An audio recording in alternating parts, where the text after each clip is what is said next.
교회는 하나님의 사람들의 모임입니다. 그렇기 때문에 교회의 시작을 찾아보는 것은 교회의 원리를 배우는 것이고, 다른 한편으로는 신앙의 원리를 우리도 배울 수 있습니다. 제가 교회의 시작 시리즈를 하는 이유는 그래서 우리 교회를 다시 한번 돌아보고 교회의 원리대로 가고 있는지 점검하고, 더불어서 우리 자신도 우리의 신앙을 다시 점검하고 성경의 원리대로 살자는 의미에서 교회의 시작을 다루고 있습니다. 교회는 하나님과 인간의 합작품이라고 말할 수 있어요. 제가 첫 번째, 두 번째 시간에 하나님께서 우리에게 5가지 약속을 주셨다 그랬습니다. 주님께서 우리가 그렇게 기대하던 예수는 그리스도셨고, 그는 죽고 부활하셨으며 지금도 살아서 우리와 함께 하시고 땅끝까지 우리가 증인될 것이며 예수님의 재림의 때가 올 것이다. 이 약속을 붙잡고 깨닫는 것, 그리고 그것의 비전을 맞춰서 땅끝까지, 세계 끝까지 우리 교회가 해야 될 일들을 함께 하는 것, 이것이 우리의 할 일이라면 하나님께서는 오늘 세 번째로 이런 교회와 개인에게는 반드시 응답하신다라는 것입니다. 그러면 하나님은 어떻게 우리에게 응답하실까요? 저는 오늘 육하 원칙에 맞춰서 오늘 본문을 통해서 하나님은 우리에게 어떻게 응답하시냐의 은혜를 나눌까 합니다. 첫 번째로는 하나님은 때를 따라 응답하신다라는 겁니다. 그런데 하나님의 때가 언제일까요? 하나님의 때는 가장 적절한 때입니다. 그럼 가장 적절한 때를 어떻게 알 수 있습니까? 하나님의 때임을 가장 뚜렷하게 객관적으로 드러낼 때, 그게 가장 적절한 때입니다. 오늘 본문에 성령의 충만함으로 교회가 세워지는 배경이 되는 배경을 오순절 날이다라고 1절에 말하고 있습니다. 유대인들에게는 이 절기만큼 뚜렷한 날짜가 없습니다. 예수님께서 십자가에 못 박히신 날은 유월절입니다. 유월절은 출애굽을 상징하는 거죠. 애굽에서 나오지 못할 때 장자의 피, 어린 양의 피가 장자의 피를 대신하고 그 피 바른 집만 패스오버, 유월했다. 그래서 그들을 구원한 날, 이게 유월절입니다. 그래서 유월절에 예수님께서 십자가에 달려 돌아가신 것은 어린 양의 피, 우리의 죄를 대속하시고 우리를 해방하셨다라는 것을 상징적으로 정확한 날짜 절기에 맞춘 것입니다. 그리고 교회가 세워진 날은 오순절이라는 것이죠. 오순절은 뭡니까? 6월절부터의 7주, 50일째 되는 날입니다. 지난번에 맥주 감사절의 의미를 가지고 이 오순절을 설명해 드렸어요. 오순절은 많은 의미 중에서 가장 큰 의미는 첫 열매입니다. 애굽을 벗어나서 약속의 땅에 들어가서 처음 거두는 첫 열매를 주님께 바치는 거죠. 그래서 주님께서 나를 지키셨구나, 여기까지 인도하셨구나, 이 모든 영광을 하나님께 돌린다라는 것이 첫 열매의 의미입니다. 교회는 이 오순절에 시작됐다라는 것은 부활하신 주님의 첫 열매가 됐다라는 뜻입니다. 첫 열매라는 의미는 교회는 하나님의 것이다라는 거고, 하나님께서 인도하실 것이고 함께 하신다라는 상징적인 때가 오순절이 되는 것이죠. 이것에 대해서 좀 더 구체적으로 구약과 신약에도 이 때를 설명해 놓으셨어요. 구약의 많은 부분 중에 요엘서, 오늘 읽지는 않았지만 사도행전 2장 17절부터 21절에 요엘서의 말씀을 인용해서 이 때를 설명합니다. 말세에 내가 내 영을 모든 육체에게 부어주리니 너희 자녀들은 예언할 것이요 너희 젊은이들은 환상을 보고 너희 늙은이는 꿈을 꾸리라. 이 말세가 언제입니까? 예수님께서 부활하시고 재림하는 그 사이의 기간을 성경은 말세라고 합니다. 그러니까 예수님께서 부활하신 그때, 마지막 때, 말세에 주의 성령이 함께 하시면서 교회가 시작된다라는 힌트를 주셨죠.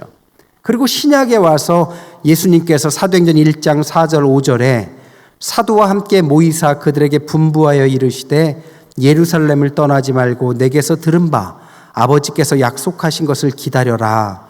요한은 물로 세례를 베풀었으나 너희는 몇 날이 못되어 성령으로 세례를 받으리라. 승천하기 바로 직전에 하신 말씀입니다. 성령의 세례를 받는데 몇 날 못 되어서 그렇게 될 것이다.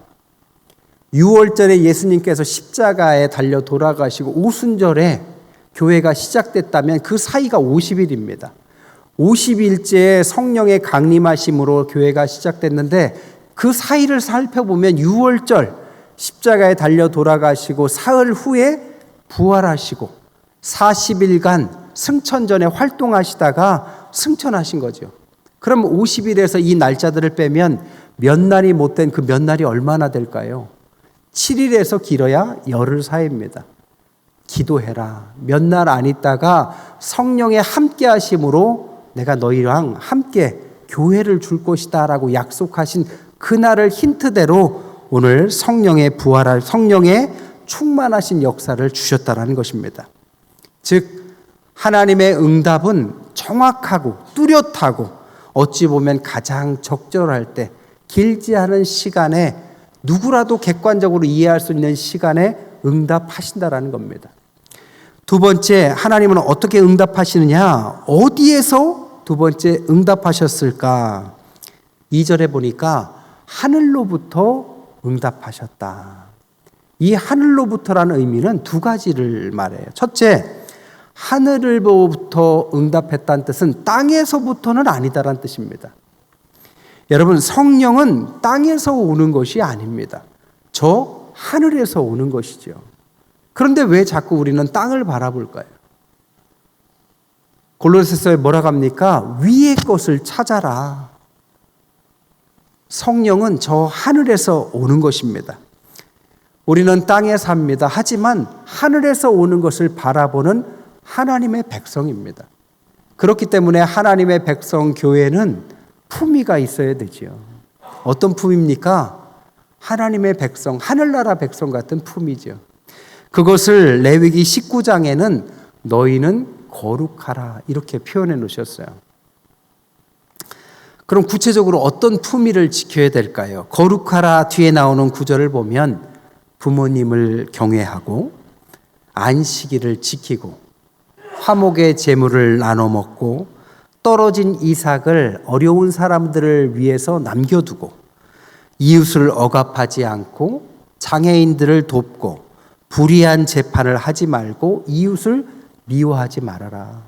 한마디로 말하면 품위, 거룩이라는 것은 이웃을 배려하는 것을 말합니다.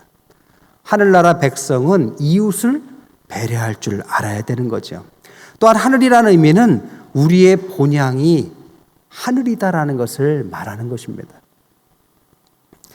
지난주에도 장례가 났는데 어저께도 장례가 났고 오늘도 또 장례가 나셨어요.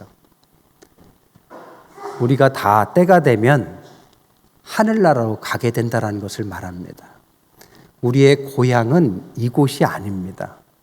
본향은 저 하늘인 것이죠. 그래서 이 땅에 살지만 우리가 항상 하늘로 갈 사람처럼 준비를 하라는 것이죠. 미국의 유명한 심리학자 페퍼버그 박사님이 있어요. 이 박사님은 심리학의 대가신데 이분이 이런 질문을 갖게 돼요. 여러 동물들과 인간은 소통이 가능할까? 그래서 동물 하나를 택합니다. 그게 앵무새였어요. 그래서 앵무새에게 말을 가르치기 시작합니다.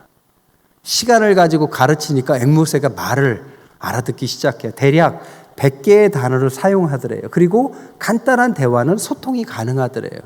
그래서 동물도 의사소통이 가능하다 이것을 밝혀냈습니다.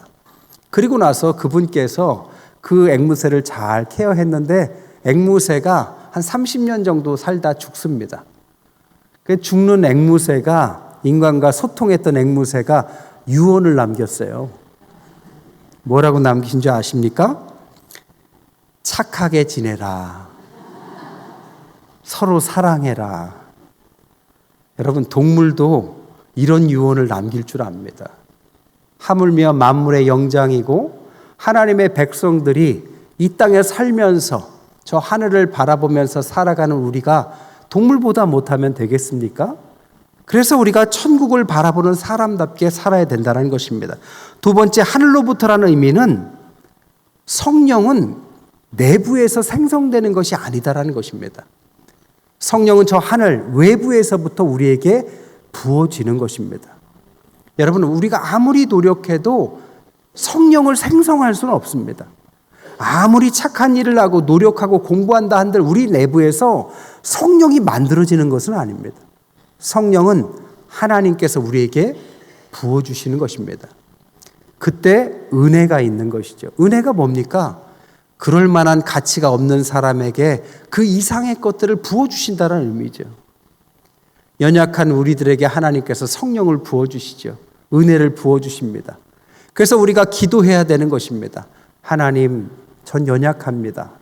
도와주십시오. 하나님, 우리의 자녀들을 위해서 기도합니다. 그들을 지켜주십시오. 하나님, 앞길이 막막합니다.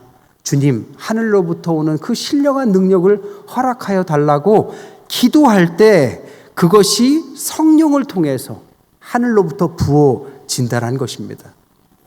여러분, 성령을 위해서라면 우리가 해야 될 것은 그래서 기도인 거예요. 다른 것에서 오는 것이 아니라 기도할 때 하나님께서 우리를 긍휼히 여기셔서 성령을 부어주실 줄 믿습니다. 세 번째, 하나님의 응답은 어떻게 오느냐? 어떤 방식으로 오느냐? 모두에게 분명하게 오십니다. 3절에 보니까 각 사람 위에 성령이 내리죠.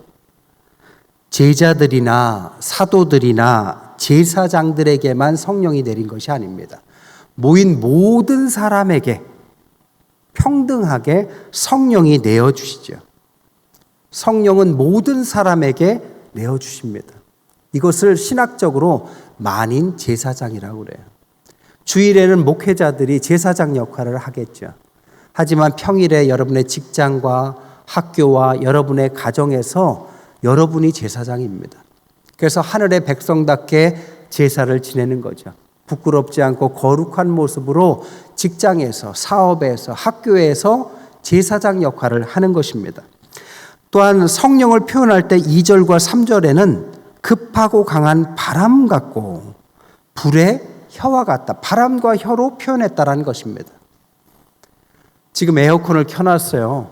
시원합니다. 눈에 보이진 않아요. 하지만 바람이 불고 있다라는 사실을 우리는 알게 되죠.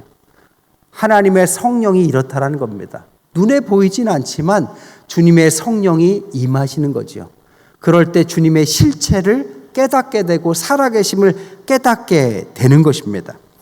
또한 성령의 임재는 불과 같아요. 여러분, 불의 역할이 뭡니까? 많은 것 중에 불은 태우는 역할을 합니다. 주님의 불이 내리는 사람에게는 죄가 소멸을 합니다. 여러분, 신앙의 유익이 많아요. 그 중에서 가장 큰 유익이 뭔지 아십니까? 회개입니다. 하나님 앞에 나아가는 백성에게 가장 큰 축복은 자기를 돌아보고 회개할 수 있는 능력입니다. 회개는 우리를 우리답게 만드는 때를 지워버리는 거죠. 죄를 소멸해버리는 것입니다. 여러분, 회복이 언제 일어납니까? 이 때를 제거하고 자기 반성, 회개에 이르렀을 때죠. 부부싸움이 언제 회복됩니까? 누구 한 사람이 내가 잘못했어 하면 회복이 되는 것처럼 하나님과 우리 사이에, 인간과 인간 사이에 이 때를 제거하는 축복이 회개입니다. 그때 성령의 불이 우리의 죄를 소멸해 버리는 것이죠. 네 번째로, 그러면 누구에게 하나님은 응답하셨을까요? 바로 하나님의 백성 우리에게 응답하셨습니다. 또 우리를 통해서 다른 사람에게 알도록 알려주셨어요. 오늘 본문에 보니까 13개국의 사람들이 나와요. 성령의 세례를 받으니까 사람들에게 전하는데 바데인, 메데인, 엘라민, 메소포타미아, 유대, 갑바도기아, 본도, 아시아, 부르기아, 밤빌리아, 애굽, 구레네에 가까운 리비아, 로마. 한마디로 말하면 이스라엘과 가까운 주변국들을 다 언급한 것입니다. 주님의 성령이 임하니까 하나님의 백성들이 주변에 있는 나라들에게 복음을 전하는 거죠. 여러분, 주변의 사람들에게 복음을 전하는 것을 전도라고 합니다. 주변의 나라들에게 복음을 전하는 것을 선교라고 해요. 교회의 시작은 여기서부터 시작하는 것입니다. 한국은 주변에 어떤 나라들이 있습니까? 북한이 있어요. 중국이 있고 러시아가 있고 일본이 있습니다.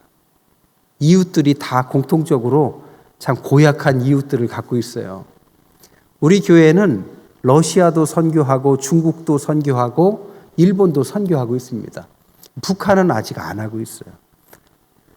이 모든 나라들에게 주변에 최소한 선교할 수 있는 교회가 되는 것이 어찌 보면 교회의 시작이고 선교의 시작이라고 말할 수 있습니다. 그럼 어떻게 선교해야 될까요? 고린도후서 3장 1절에 이렇게 표현해 놨습니다. 우리가 편지가 되어서 전도하고 선교해라. 그것을 우리가 그리스도의 편지다라고 표현해 놓으셨습니다. 여러분, 내가 편지지입니다. 내 삶이 편지의 내용이에요. 나를 통해서 주변 사람에게 그리스도의 편지를 보내는 것입니다. 여러분, 가족과 이웃들에게 어떤 편지를 보내셨어요? 그리스도가 어떤 분인 것을 어떻게 편지로 보여주셨습니까? 우리가 주변에 어려운 수혜를 당한 가족, 어려운 가족들, 주변의 나라들에게 어떤 편지를 지금 보내고 있습니까? 우리가 보내는 그 편지가 하나님의 응답인 것입니다. 다섯 번째로, 무엇을 응답하셨느냐? 오늘 4절에 보니까 각각의 서로 다른 나라의 말들, 한마디로 방언, 말씀으로 응답했다라는 것입니다. 13개 국가들에게 그 나라 사람들에게 복음을 전하기 위해서 그 나라 사람들의 말로 복음을 전했다는 것을 말하죠. 여러분, 방언은 랄랄랄라가 아닙니다. 방언은 다른 나라의 언어로 그 사람에게 복음을 전하는 것입니다. 성경에서의 언어는 굉장히 중요해요. 성경에서 언어는 소통을 말해요. 성경에서의 언어는 그래서 세대 간에, 국가 간에, 민족 간에 소통을 허락하는, 만드는 열쇠를 말합니다. 다른 나라에 가서 선교를 하기 위해서는 언어를 배워야 돼요. 우리가 이웃에게 복음을 전하기 위해서는 세상의 언어도 이해해야 됩니다. 무엇보다도 다음 세대에게 복음을 전하기 위해서는 세대 간에 복음을 전할 수 있도록 세대 차이를 극복해야 돼요. 어떤 초등학교에서요, 선생님이 세대 차이라는 주제를 가지고 아이들에게 시를 쓰라고 숙제를 냈습니다. 그때는 어떤 아이가 이런 시를 썼대요. 제목이 아빠와 아들. 아들이 아빠를 갑자기 한 대 쳤다. 아빠가 화가 나 4대를 후려쳤다. 이것이 세대 차이구나. 그 아들은 세대 차이를 이해 못하는 것 같아요. 의사소통이 가능한 것, 소통하는 것이 바로 언어의 목적입니다. 성경은 하나님과 멀어지면 언어가 혼잡해지고 소통이 단절이 돼버립니다. 대표적인 게 바벨탑이죠. 하나님과 멀어지니까 언어가 혼잡해지고 단절이 일어나죠. 반대로 오늘 사도행전은 어떤 일이 일어납니까? 하나님과 가까워지니까 언어가 소통이 일어나고 그리고 나서 연결이 되기 시작하죠. 여러분, 이 소통이라는 것이 단순히 그냥 서로 간에 대화를 하는 것을 말하는 게 아니에요. 목장 모임에 가서 부동산이 이제 오를 거니까 어디를 투자하고 주식이 어떻고 이런 얘기를 하는 것은 소통이 아닙니다. 소통의 목적, 성경에서 말하는 것은 5가지 약속과 그것을 우리가 비전을 공유하는 걸 말해요. 쉽게 말해서 어떻게 하면 우리 교회와 우리 목장이 세계를 복음화할 것인가, 우리의 다음 세대들에게 어떻게 복음을 전할 것인가, 이것을 서로 간에 이야기꽃을 피우는 것을 성경에서 말하는 소통이라고 합니다. 이런 소통이 많이 일어날수록 그 교회는 하나님과 가까워지는 것입니다. 마지막 6번째로, 그럼 하나님은 왜 우리에게 응답하실까요? 우리가 하나님의 자녀임을 알려주기 위해서입니다. 11절에 보니까 하나님의 큰 일을 말한다, 이렇게 말을 했습니다. 하나님께서 하시는 큰 일이 뭡니까? 그것은 하나님께서 아들을 보내셔서 우리를 구원하셨다. 성경에서 말하는 큰 일이 바로 이것입니다. 여러 목사님들, 신학자들, 성도들에게 설문조사를 해도요, 성경 중에 있는 한 구절을 택해서 성경의 주제를 드러낼 구절을 택하라 하면은 뭘 택하는지 아십니까? 요한복음 3장 16절입니다. 요한복음 3장 16절이 뭐예요? 하나님이 세상을 이처럼 사랑하사 독생자를 주셨으니 이는 저를 믿는 자마다 멸망치 않고 영생을 얻게 하려 하신다. 옛날에 주일학교에서는 이것을 손으로 배웠어요. 아세요?